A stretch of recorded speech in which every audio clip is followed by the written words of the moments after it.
God, I'm on fire. Hello and welcome to the two-man power trip of wrestling. I'm your host, JP John Paz. With me today, very special guest, WWE Hall of Famers, one of the greatest tag teams of all time. We know them as the Sheep Herders, but of course they are the Bushwhackers, Butch and Luke. Welcome to the two-man power trip. How you guys doing? Whoa, g'day, matey. It's good to be here, John. Wait, I'm doing great. How you doing, cousin Luke? Bloody love you to your mother. And how are you, John?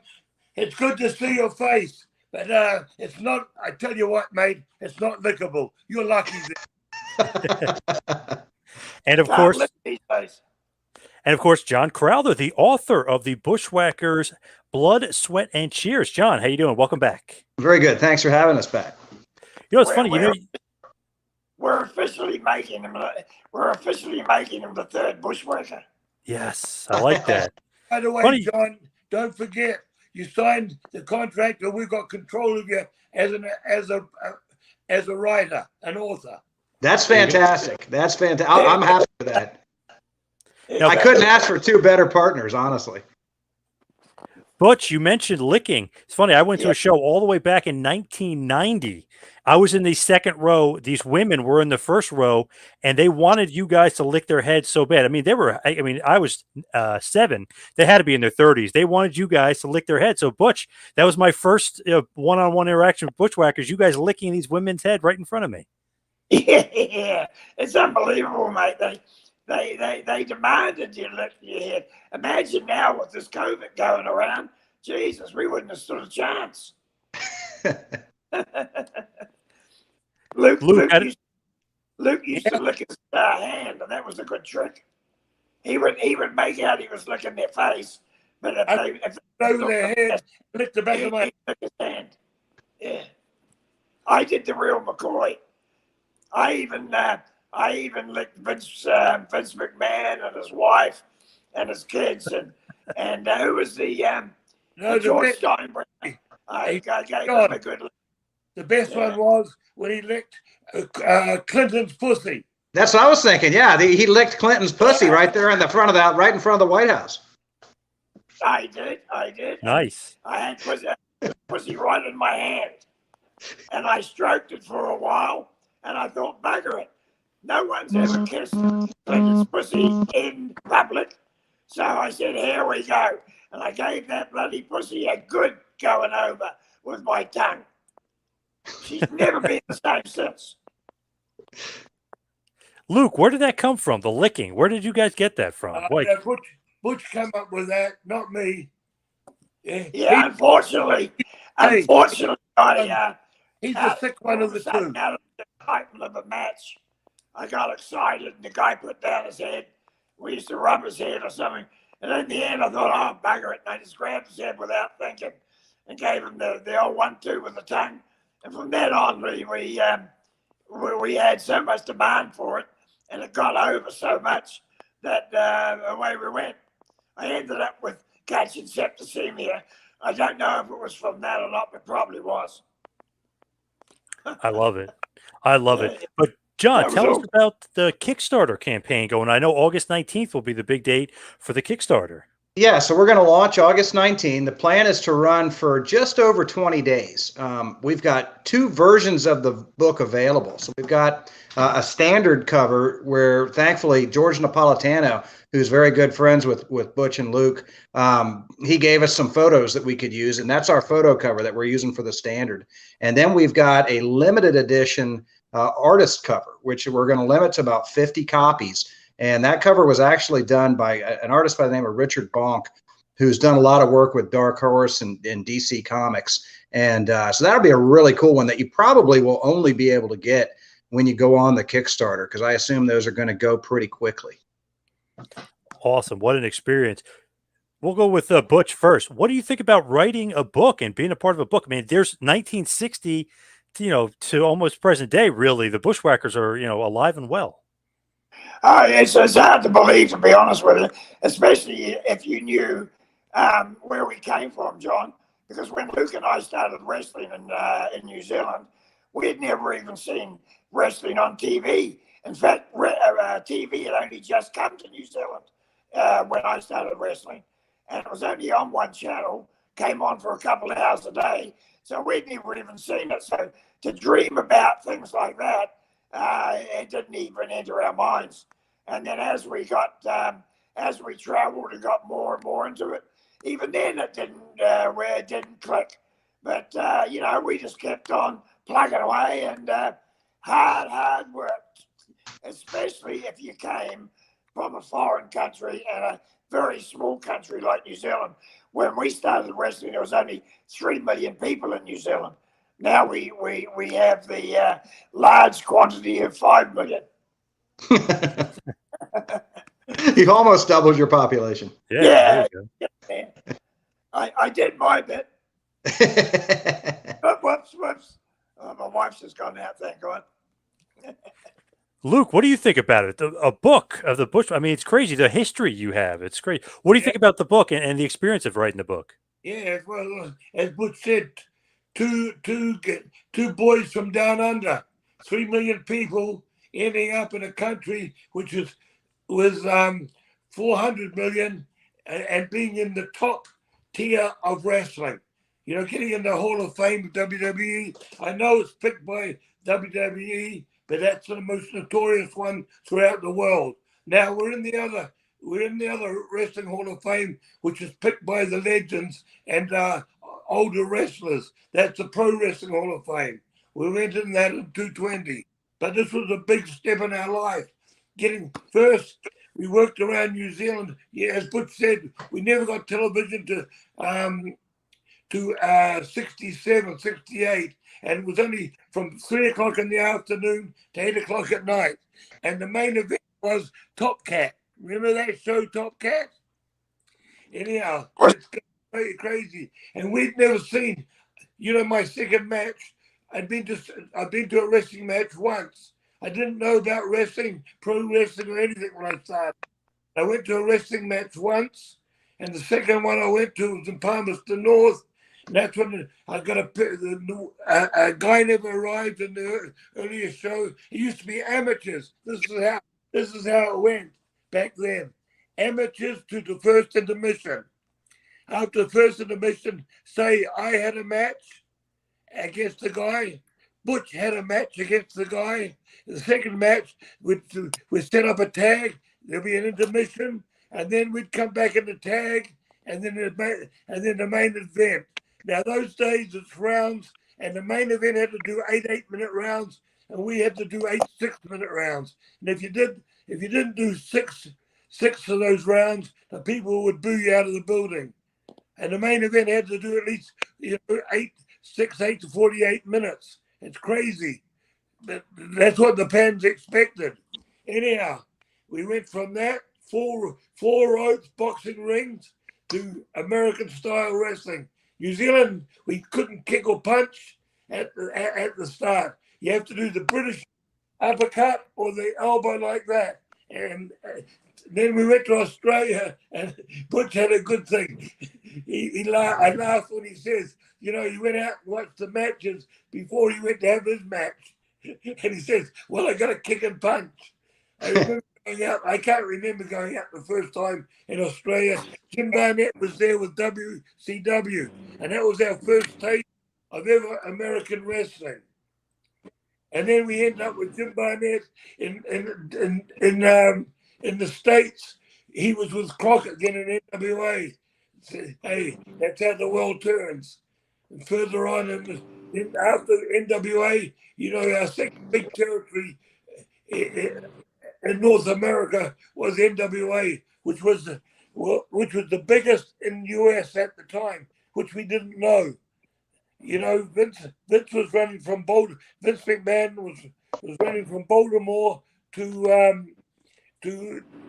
up to Portland and just under Montreal. I'm talking about Vince McMahon Senior, and we were in this territory, NWA, which was on Ted Turner Network, and we weren't up with the networks at the time. And here we were, the Mid-Atlantic Champion Tag Team on that television, not knowing that it was going around the country. Well, it wasn't strong in the northern states at the time. But this is our life. And then after that, the NWA, a few territories around the country, quite a few, and then WWF. That was the big one. And I've been sending tapes in to WWF since 1982, 83, to Vince Sr. and then Vince Jr. And in the end, in 88, we got the call, and hence we went up to the WWF office, and Butch will tell you what happened there. Yeah, Butch, I got to know that story because you guys are the sheep herders. You're bloody, vicious like animals. You're having crazy matches with the Fantastics, and just blood everywhere. And then all of a sudden, Vince sees you guys, and he wants to turn you into these lovable baby faces, the Bushwhackers. Kind of shocking. John, Yeah, what happened? we were working with the Rock and Roll Express then in NWA, and they were the hottest babyface tag team. And we just done an angle with the Towers, Lex Luger and Barry Windham, and we get the phone call. Yeah, and as the sheep herders, as you know, was all blood and guts, and we were hardcore before even hardcore was called hardcore. We introduced the first barbed wire matches, which we had in Puerto Rico, all over the place. And we had New Zealand boot camp matches. Everything went. We had the glove on a pole, the steelmaker's glove and everything. And we had just wild. We had to fight our way to the ring, John. That's how much heat we had. We'd have our match, which was just a bar brawl. As you said, blood and guts everywhere. Then we'd have to fight our way back to the dressing room. A lot of times in Puerto Rico, the other wrestlers would have to rush out from the dugouts because we mainly wrestled in baseball parks, and they would rush out in the dugouts and help us fight off the public and get us back to the dugout. So that's how much heat we had. But anyway, when Vince rang up and said, come up, so Luke told me, and I was very excited. He wasn't quite so excited because he's just told you we were getting a very good push from the WCW. Finally, they had realized what they had and were going to push us pretty big. But then I said, mate, we've got to go up and talk to them. So anyway, we go up there. They bring us up on the airline, first class. They got a limo waiting for us at the airport with the chauffeur. Up to the thing, he's sitting in the office. Vince, we get escorted into the office, and we sit down. And he's, we'd never met him before. He had never met us, so he shook his hands, and he said, "Guys, I tell you what," he says, "I would love to have you guys aboard, but I'm thinking about bringing you guys in as baby faces." And we just looked at each other and thought, "Oh shit!" And then Luke, being a booker. And being an ex-booker, he piped up and he said, "Well, maybe you could bring us in as the heels and change us, do a change while we're in there," which was the normal way. And he said, "No, I'm thinking about something different. I'm thinking about bringing you in straight away as baby faces." Well, that was my cue.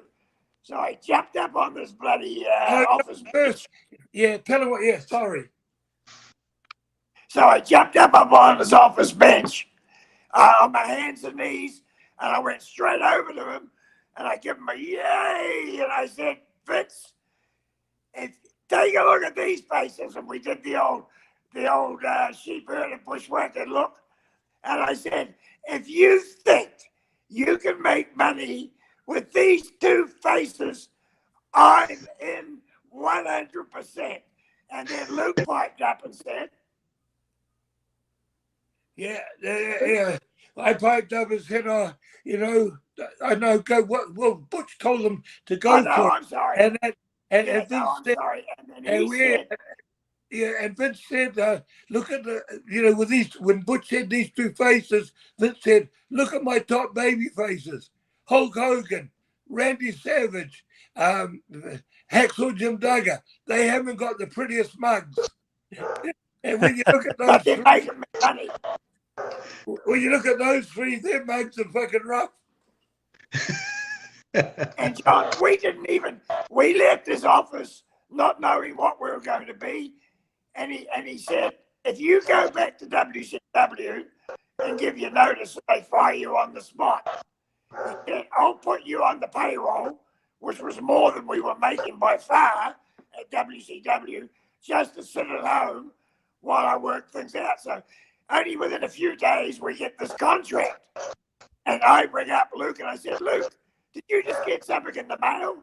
And he said, yeah. And I said, what's this bloody Bushwhacker stuff? No, you And he said said, that. I know, mate. Look, I said, oh, look, that must be our new name. And we didn't even know. look, you said to me on the phone, they've sent the wrong contracts. Yeah, that's right. And Sorry, I I said, forgot that. Yeah. no, Vince wants to own our name because he makes money more. You know, if he changes our name, he makes more money. So That's awesome. That's actually how it worked, John. And then That's when we went, and then we did those vignettes. He'd bring us up once a week, and we'd do a vignette or two, and then just send us home. He had us on the payroll, earning more than we were making in WCW by far, and so we were loving it already. And he never told us how he wanted us to work. He said it would be good if you could do something halfway between the Wild Samoans and what was the other ones, Luke? No. The sheep herders and the moondogs. Oh no, he said the Wild Samoans, didn't he? But anyway, yeah. So he wanted something in between. So and then we started going to these bloody shows, the big shows, and we'd grab a beer on the way down and drink a beer or doing all this stuff, you know. And then finally, I started swinging my arms, and that was getting over real big.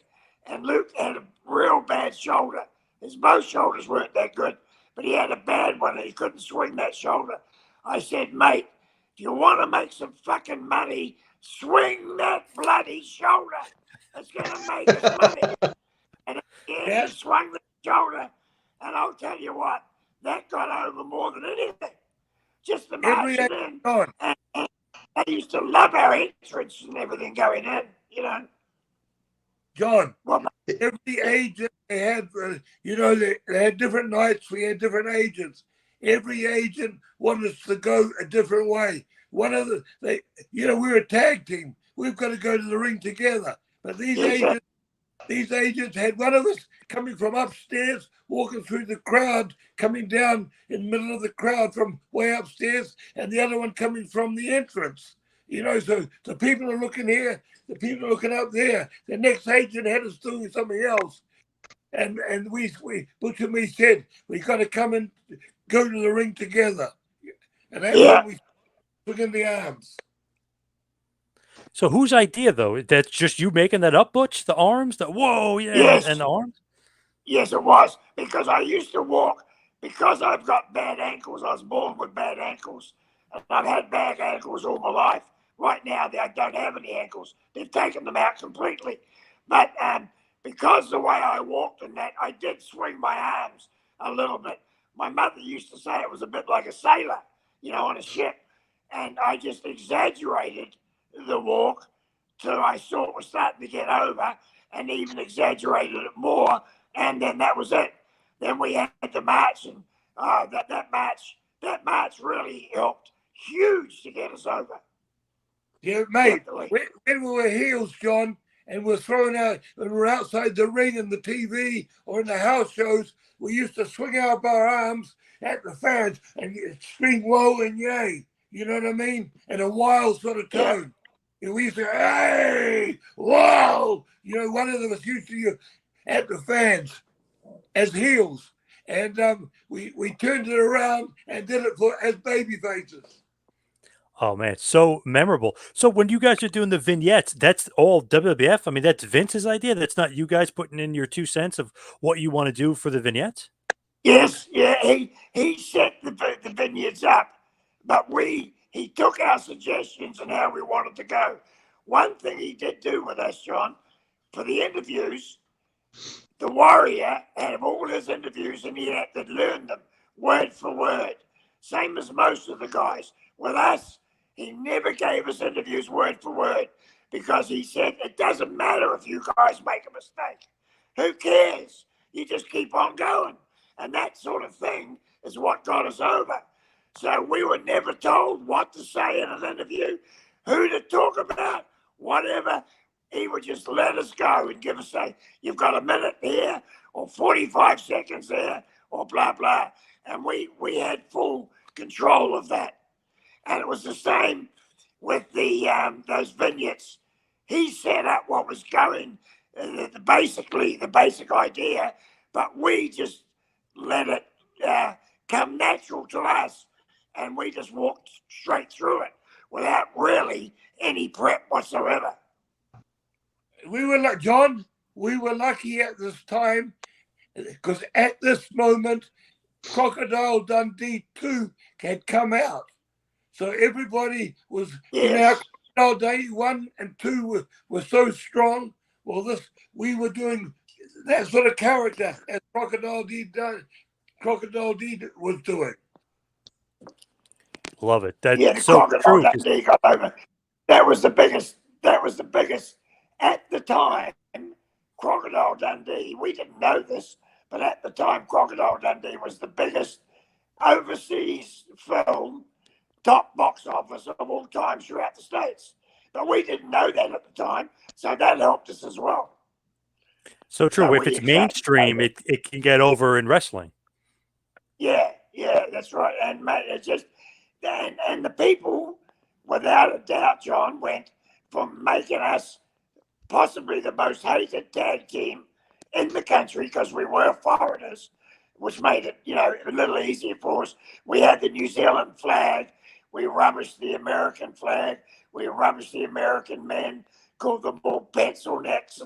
So it was quite easy for us as foreigners to get heat, But as the baby faces, they loved us. They just turned on a dime. We went from hate to love. Seemed to be like overnight. Even the guys, even the other wrestlers couldn't believe how fast the people bought into what we were doing. Luke, it was the right time. It was the right place. We were experienced enough to know how to carry it and to do it. If they had given us that to do when we first started, when we were in our 20s, we wouldn't have been able to present it as well as we did. But because we'd been through everything, don't forget we had worked in state prisons, we'd worked in strip clubs, we'd worked in over 60 different countries around the world. We worked for the American Armed Forces all over the world. We were so experienced at entertainment and entertaining people that we saw this was our big opportunity, and we took it by the scruff of the neck, and we just went with it. And that's why in this book, it all comes out in this book of how we did it, what we did, and dozens of our crazy experiences, both in the bushwhacker ranks and in the sheepherder ranks. Some things is very, very hard to believe, but it's true. It's true. And unfortunately, there's even stuff that we wanted to put in, but because guys are alive and have wives and families, we respected that. I gotcha. Yes. Yeah. Luke, what is the Bushwhackers name? Like, I know you were saying before, like Vince just gave you the name, but were you okay with the name? Like, where does that even come from? Like that he just made that up, Bushwhackers. The Bushwhacker is like a Robin Hood, mate. A Robin Hood steals from the rich and gives to the poor. A Bushwhacker is an Australian name for a person who lives in the bush, robs people, and robs the rich. Actually, John, it was more, as Luke just said, it was much more of an Australian saying, but the actual guy who apparently came up with the name was Tony Correa. It was Tony that said to Vince, Bushwhackers. And as soon as Vince heard that, and then we had already had the Luke and Butch. In fact, we had Luke Williams and Butch Miller. So all that Vince did, he cut out the surnames and just said Luke and Butch, the Bushwhackers. And we didn't care what we were called, John. You could have called us the Dancing Daisies if you had wanted to, because we would have taken that and made it too, because we were determined this was our big shot. This was our top of the mountain go. We'd struggled all those years and gone through everything just to get to this point, and we weren't going to slide down that mountain before we reached the top. So that's why the march, and we kept marching, and we marched right up the very top. And Vince used to always, even if we were already against someone that wasn't a main event or anything, he would always put us on last at the big matches, Madison Square Gardens, anywhere, because he would put us on last and send the people home happy. We called it the happy pattern. So we would, even if like Hulk Hogan had been the main event and someone was going to do a screw on Hulk, they would have that match and the people would be really down in the dumps. And he didn't want to send the people home like that. So next minute, our music would play, and out comes us swinging the arms. The people forgot about what Hulk and that had done. They start swinging their arms and everything. Now they're in the happy pattern. We entertain them for 20 minutes or so, and then get our hand raised. They go home, all marching down on the Bronx and all through New York, doing the Bushwhackers, going, whoa, yay, and thinking they'd just seen the best show in their life. So Vince was very cunning there too. Vince ran, those days, John, Vince ran the main event before intermission. Yeah. Did you hear that, John?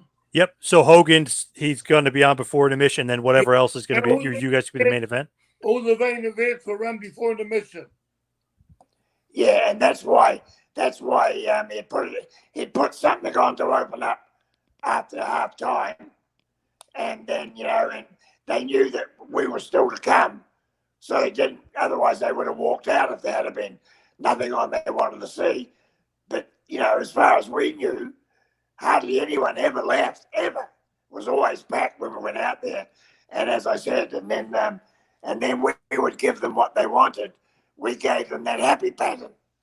Only trouble was, we'd have to get to the shows the same time as everybody else, an hour before the start of the shows. So it was an 8 o'clock show. Luke and I'd have to be there by 7, like everybody. And we didn't get to leave the show a lot of times until after midnight.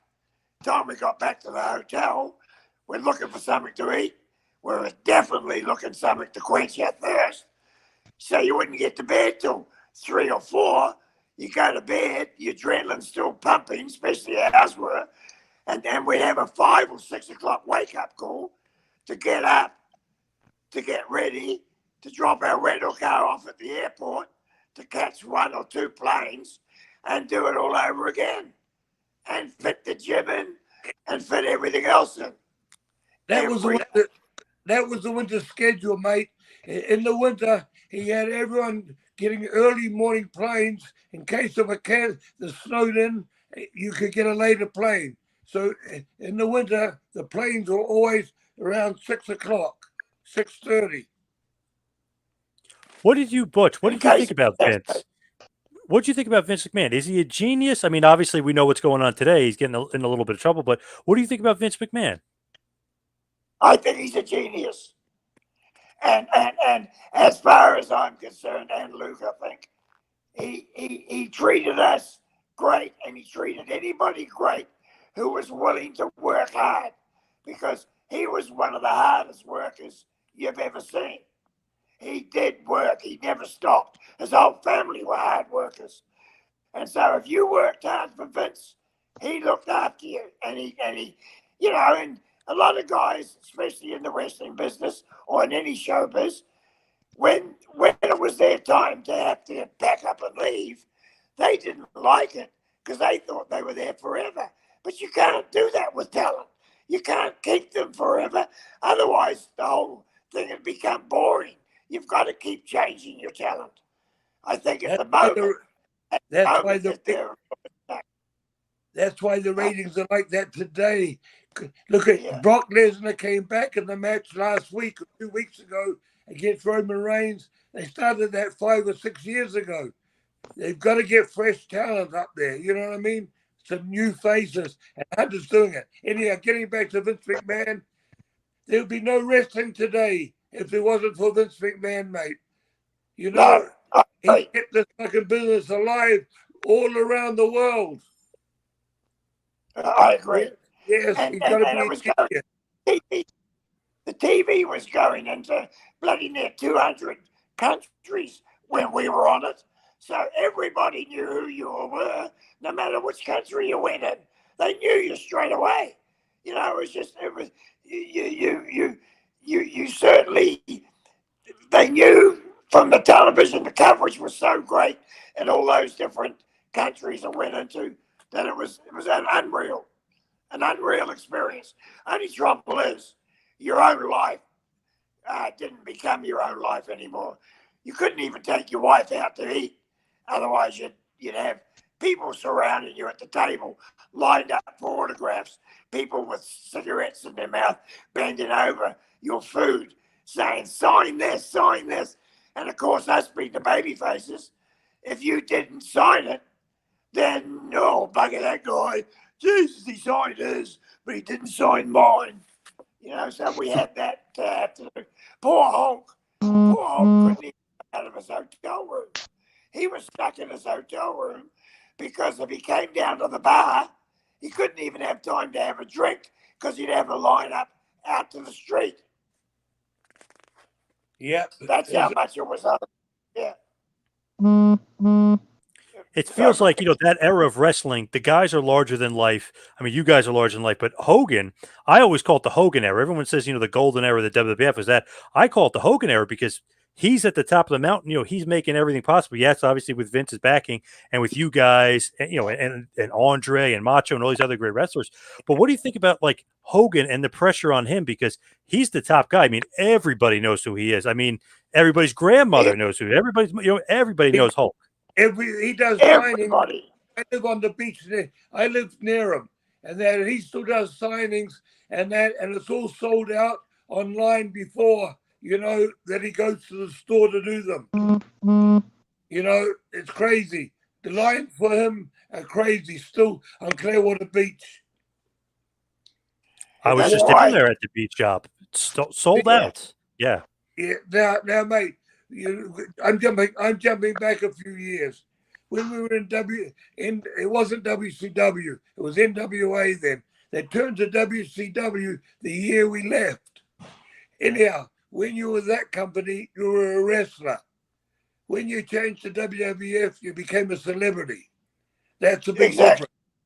Yeah, and that's the difference. Get you out in front of all walks of life, toy companies, Sportsman of the Year dinners, other dinners for other celebrity, different parties he'd put you in.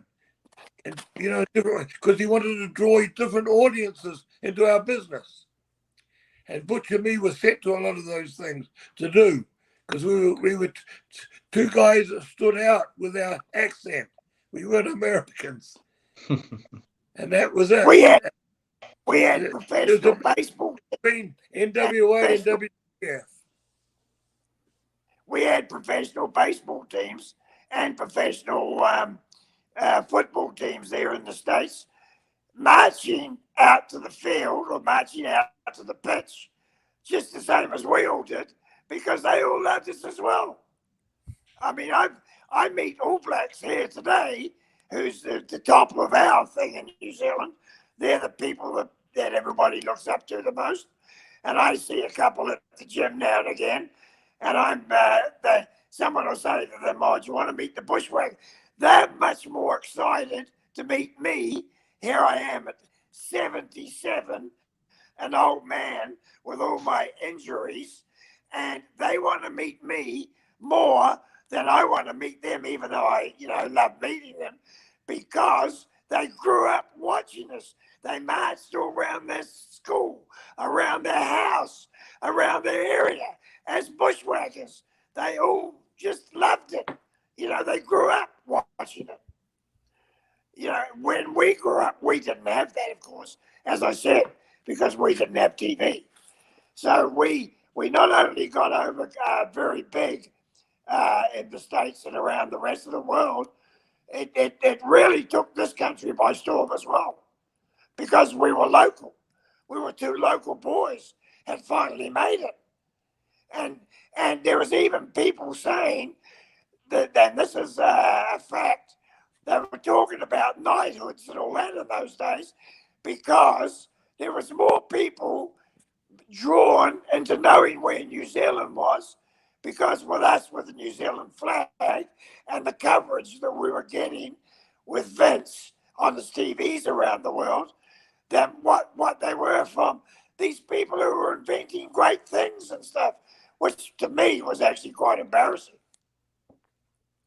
Man, you guys are so over. Like Hogan, obviously, he's at another level. He's so popular, but you guys, the popularity of the Bushwhackers is crazy. As soon as that music hits, everybody knows it, and the crowds would go nuts for you guys.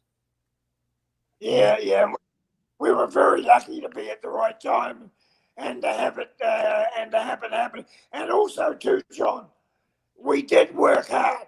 We didn't just swing our arms or anything else. When we were in the ring, we did give it our all as much as we could, because as you can imagine, many matches, either one of us or both of us would be pretty injured, pretty bad. There was tons of times when we'd have a corset that held our hips in, and one night Luke would have to wear it, and the next night we'd toss up who was going to wear it, because both our hips were out, and we'd have to share this corset to hold us in, just to get out there and perform. People don't understand that. Many times, us and different wrestlers would get out that curtain after their match and just collapse on the concrete and have to be helped into the dressing room or into their cars or anything. People don't see that, but it's true, and that's what happens many times. Yeah.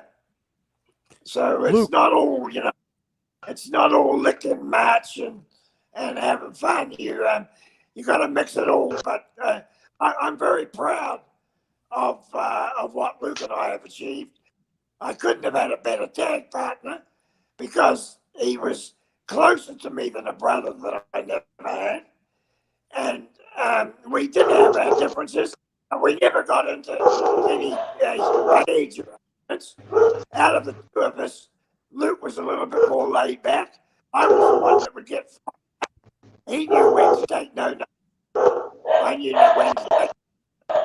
We were sleeping together in the same room, traveling in the same car, flying in the same planes.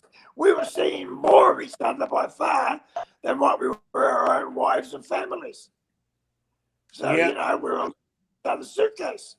So we were very lucky to get on as good as we got, and still as just as tight now as we were then. Anyhow, this book, John, it's not all wrestling. It's about a lot of the behind the scenes. It's a story about two guys going through. I'm just giving you a little hint. Going through in Malaya and Asia before it was Malaysia.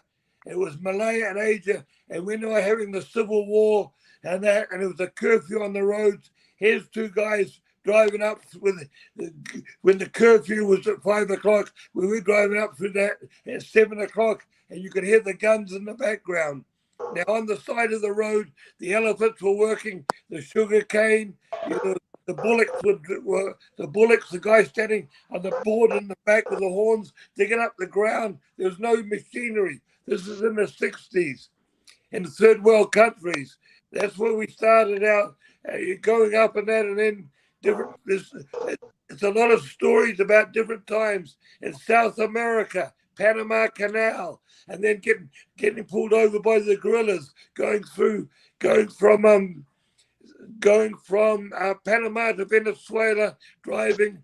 It was a TV company. The TV van was in the middle, with all the equipment.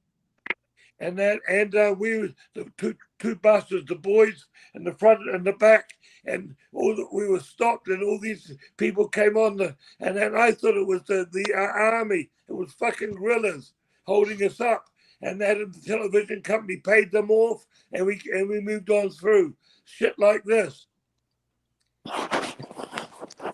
I love it. It's such a stories. I'm just giving you a tip and little things, different things in Panama, different things that happened. I can't get right into it, but it's a bit of sex, drugs, and rock and roll. I love it.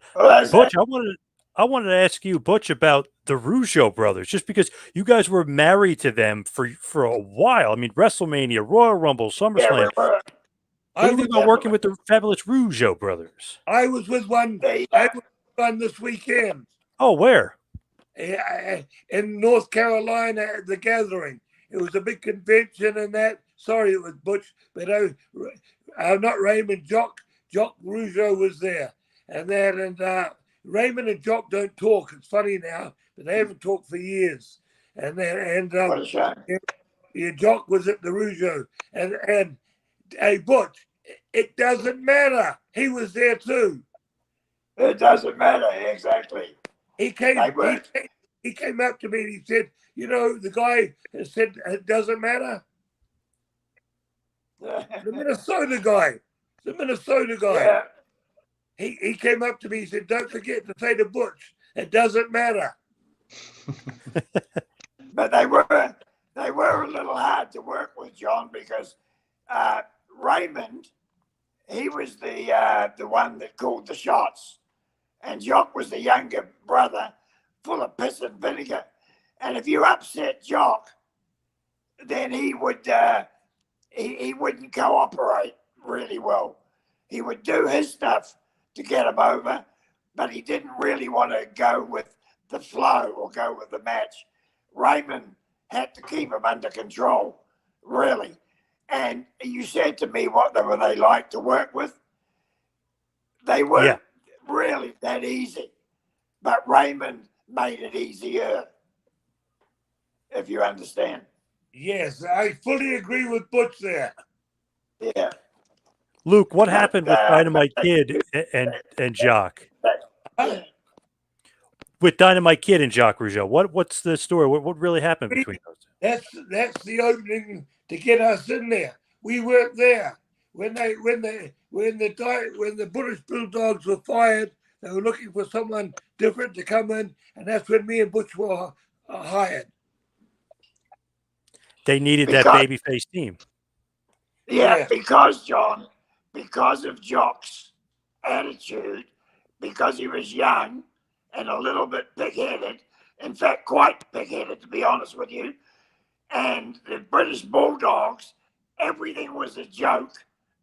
And if you said something out of tune that they didn't like, they would rib you to hell. They'd lace your drinks, they'd shit in your boots, they'd do everything. And and Jock rubbed them up the wrong way. So they were the wrong people to rile up. And that's where it all started. And we weren't there when it finished, but all that does is escalate. Something will do something to someone. Like in the old days, people not calling about WWE, guys that go into the dressing room and cut a leg off a pair of pants of somebody in the ring, off their best suit that they wore to the wrestling, right?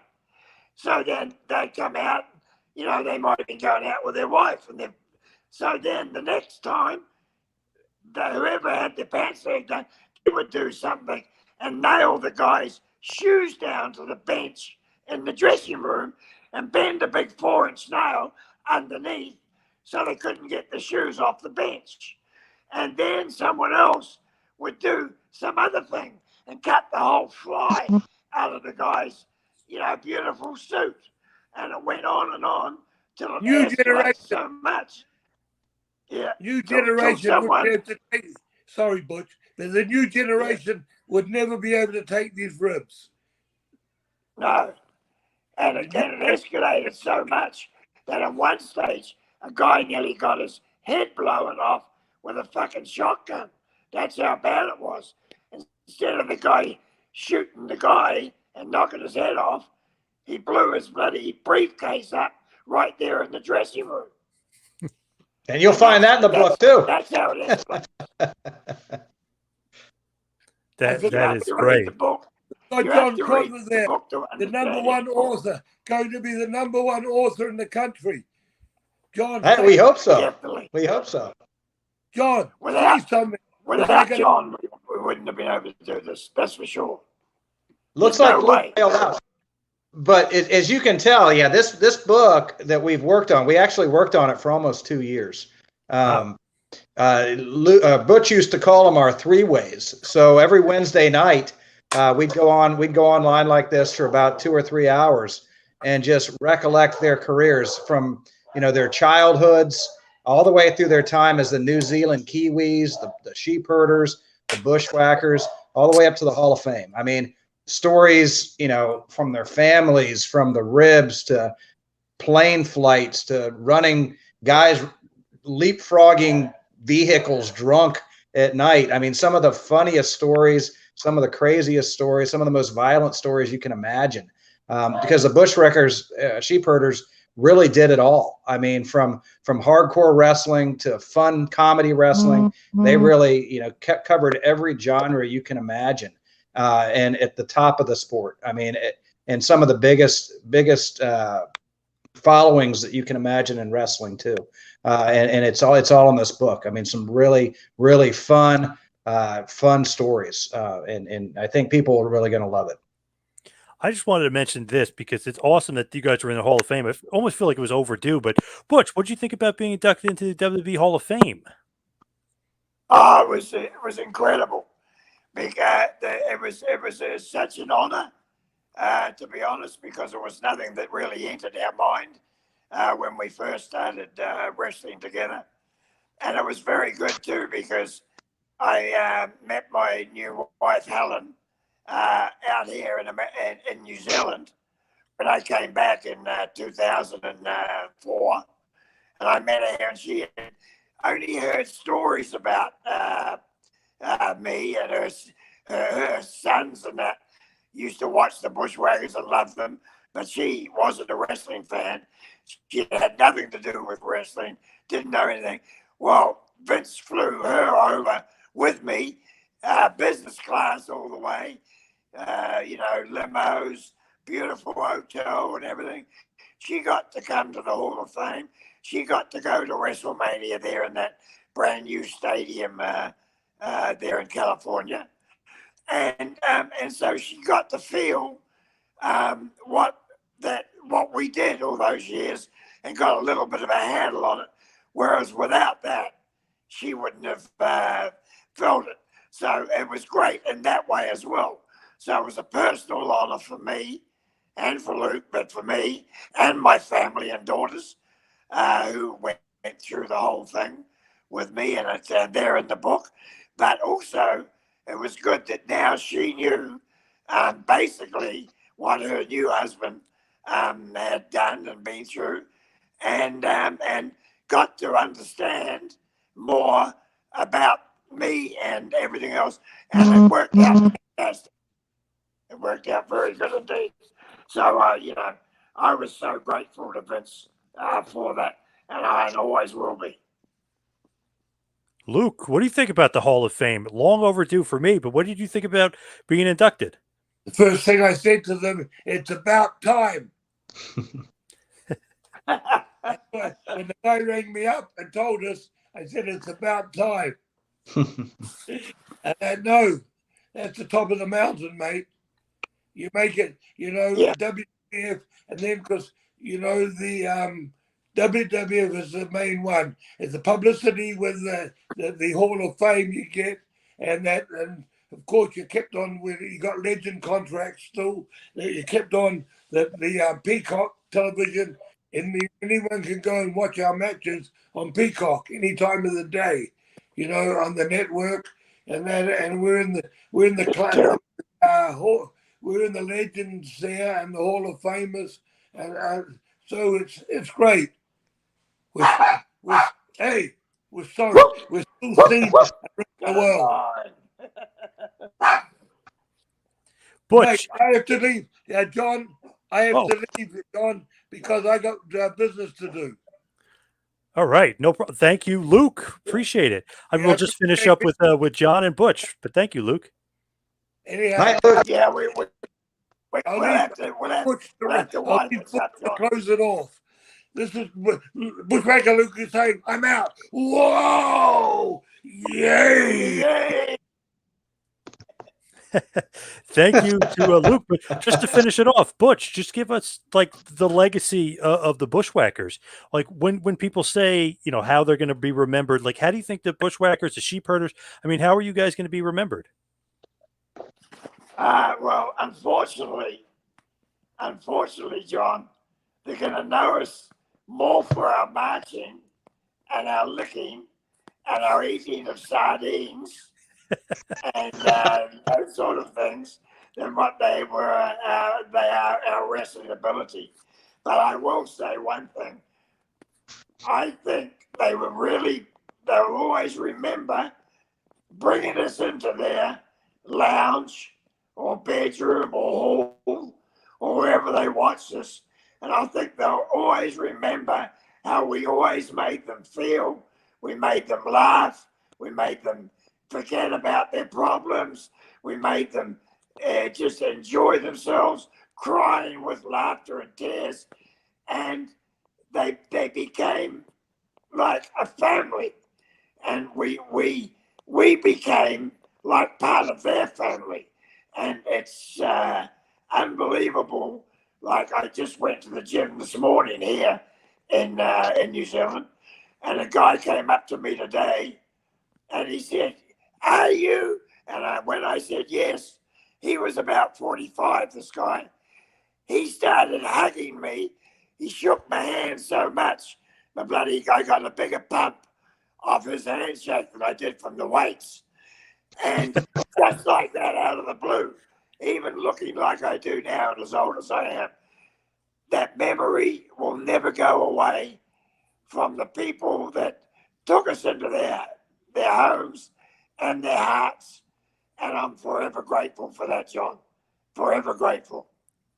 That is so true, because 32 years ago, I was at a show at the Meadowlands, and like I said, I was second row. These women were first row, and I could still vividly remember it was me, my dad, my brother, and my dad's friend. We all went.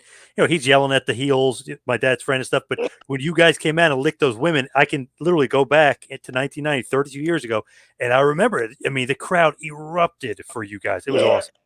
Yeah, it was. No, very much so. John, give us one last big push for the book and the Kickstarter and everything else. Yeah, absolutely. So as you can tell, listening to these guys talk, this is going to be an amazing book. It really, for people who maybe grew up fans of the Bushwhackers, who didn't know their earlier stuff, it's really going to give you some history about who these guys really were and what, you know, trendsetters they really were in professional wrestling. They were really leaders in the industry.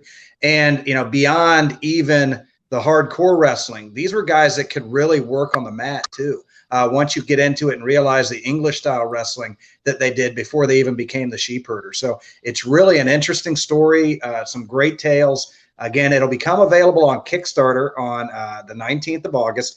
You can now go, if you got a Kickstarter account, you can actually go on a Kickstarter and follow the campaign. And I do urge you to do that, because the more followers, the higher up in the algorithm it'll put us with Kickstarter. But you can get on early. You'll get an alert when we launch.